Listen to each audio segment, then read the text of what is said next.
Hi everyone, welcome to today's video. Today I'm joining in with the paper crafting YouTubers for our monthly hop.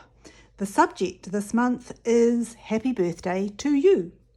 So, hot off the press with close to my heart this month is the Dream Maker paper suite.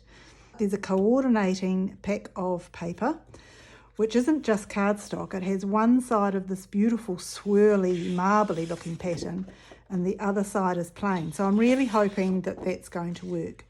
That's the darker pink, this is the lighter pink with ballerina on the back. So there's also yellow, the glacier look, teal, periwinkle. So there's a whole range of different colours. A beautiful, beautiful set. And if you haven't looked at it yet, I urge you to do so. The pictures I'm going to work with today are of my mother's 86th birthday. So the cake is a bit of a joke really, because when we were kids, my brothers and I used to always ask for a rainbow cake. When she said, what sort of cake would you like for your birthday? We would say, oh, rainbow cake, because it was huge. And it was covered, it had cream in the middle and icing over the top, and it had 3 layers in different colours. And Mum would always go, oh, that's so much work, can't you have a plain chocolate cake? It's like, well, you asked, so we'd get a rainbow cake. So it was a little bit of tongue-in-cheek this particular year when I said to her, what sort of cake would you like? And she said, I'd like a rainbow cake. So I made her one and prettied it all up with a ribbon around the outside and everything.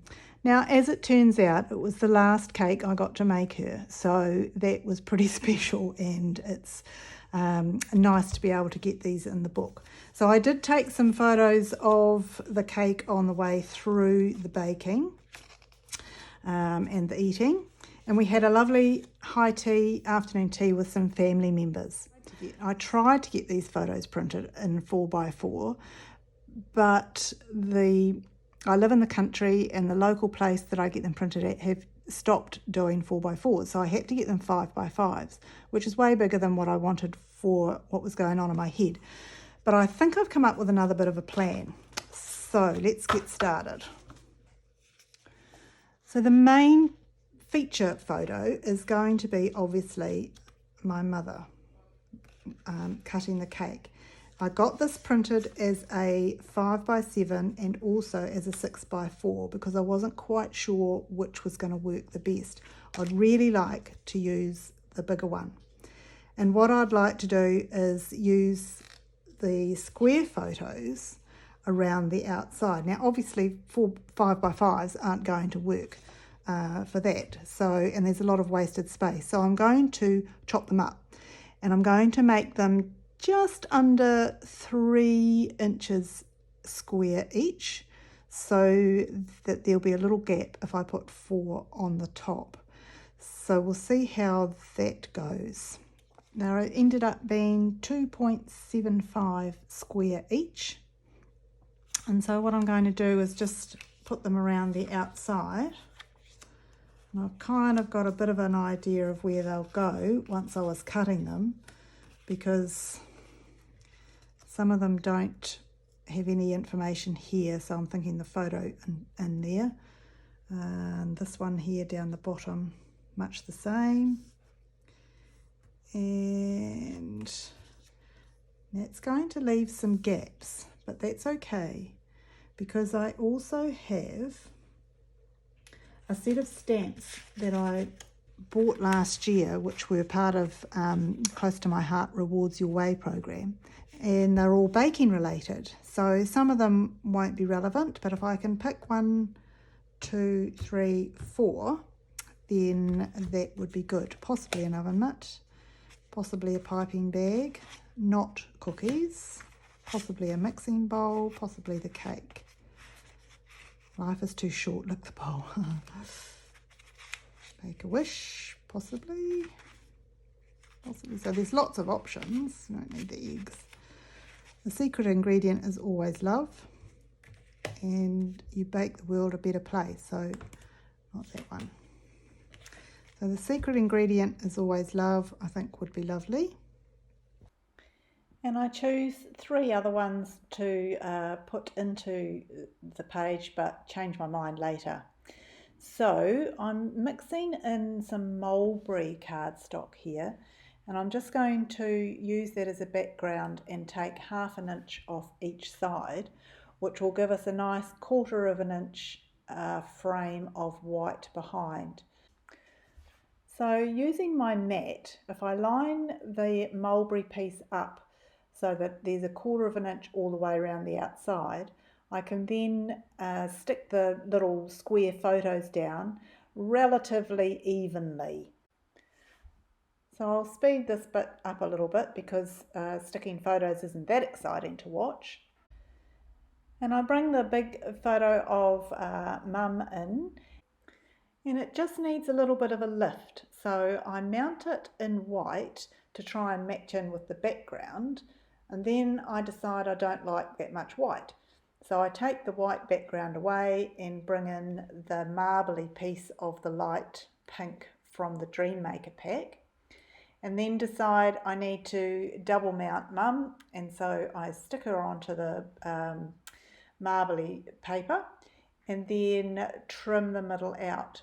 Now, because it's going to be behind the other piece, I've got a little bit of room to play with, and using the side of the trimmer to make sure it's straight, I can then line it up and get the same distance around the photo on each side. So, and just cutting the middle out of this piece of paper that's going to be the background. So that way I haven't had to cut into 2 pieces of this gorgeous paper, and I can save some for using on another project. And to soften the edges of this one, I'm just going to distress it. Now, I believe Close to My Heart used to have a edge distresser, but I don't have one, so I use the blade of my scissors just to rough up the edges a bit all the way around and to soften it. And I will be mounting it on foam tape when I put it in. So bringing the mulberry piece back in, it's time to do the stamping to fill in those gaps, and I'm going to use mulberry ink. So turning the Versamat over, because it's always good to stamp on a sponge surface, and then I'm just going to make the 4 squares out of ballerina, which will match in quite nicely with that marble pinky colour that we've put in the background and also mounted Mum in.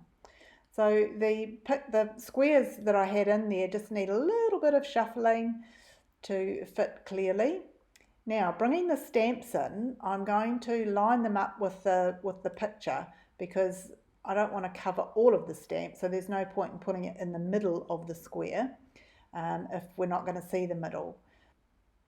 I just love this saying that the secret ingredient is always love. Oh, excuse my hair and my head. So there was certainly a lot of love between my mum and I. So just using the picture to line up where the other 2 are going to go and making sure there's no excess on the acrylic block when I put the stamp down. So we've got the mixing bowl up the top, and then I decide to use the eggs down the bottom because with the mix master, half of it and the main half of it would be underneath the picture. So I put the eggs centre bottom, and that's going to work nicely when we put Mum in on the foam tape. Then when I put her in to have a look, I'm feeling a little bit blah about it all, and I don't think the mulberry's doing it any favours. So we've got this raspberry colour coming through in the candle and in the middle layer of the cake. So I'd really like to give it a little bit more oomph from behind. So what I decide to do is bring in the darker of the marble pieces and move everything across and stick it on that instead.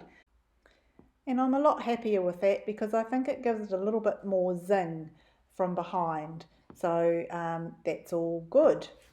It also means that I can delve into the sticker sheet and use a couple of stickers off there. The first one I like is this heart, which again has the raspberry in it, or the darker red, but it also brings in the yellow, which we've got in the other candle and in the top layer of the cake.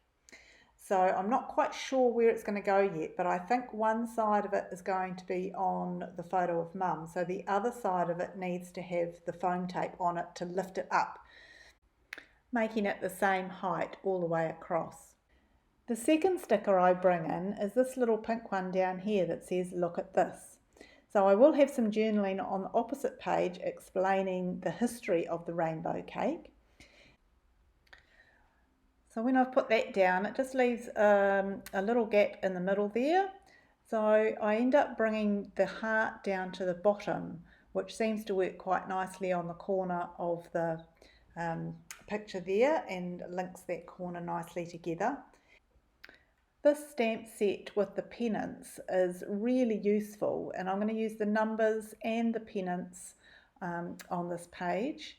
So first up, I'll put the numbers 86 above the top of the cake, and then I've cut out the pennants with the cuddle bug and just stamping Mum's name on it so that I can drape them nicely across the corner of the page.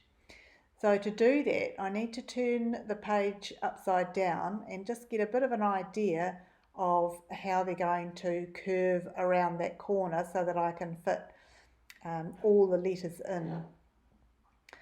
And they work quite nicely with the alternate colours of bringing in the mulberry and the pink, the ballerina. So I can stick those down.